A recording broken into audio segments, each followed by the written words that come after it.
Salom, ismim Abdulaziz Kadirov. Shaxsiy IELTS balim 8,5.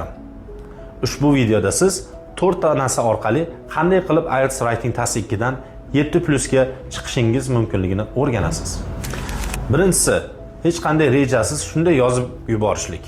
Savolni o'qiboq, kelgan ideyalarni qog'ozga tushirish noto'g'ri. Rejalashtirish kerak. Har ikkala tomonga ham javob berishga harakat qilish kerak. Main pointdan tashqari sabablar, oqibatlar, ikkala tomonni ham ta'rifi keltirilsa maqsadga muvofiq bo'ladi. Unutmang, brainstorming uchun ketgan 1 minut kerak bo'lsa IELTS sertifikatingizga tushadigan 1 ballga to'g'ri keladi. Ikkinchisi, sayoz argumentlar. Masalan, technology is important. To'g'ri, lekin nima uchun?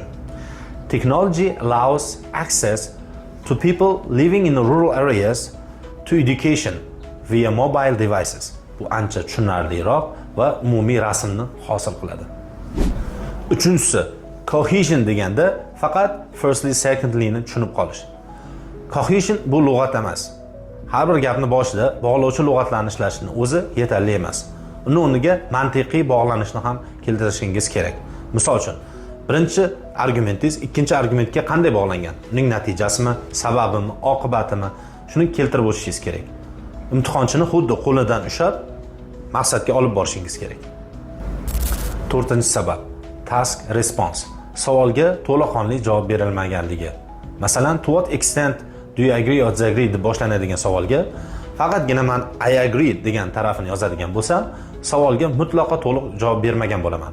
Men avvalo ikkala tomonimni ham to'liq yoritib berib, keyin ikkalasiga ham aks argumentlar berishim kerak va nega ular xatoligini ham isbotlashim kerak. Ko'rib turganingizdek, IELTS Test 2 da siz ingliz tilingiz super darajada bo'lishi shart emas.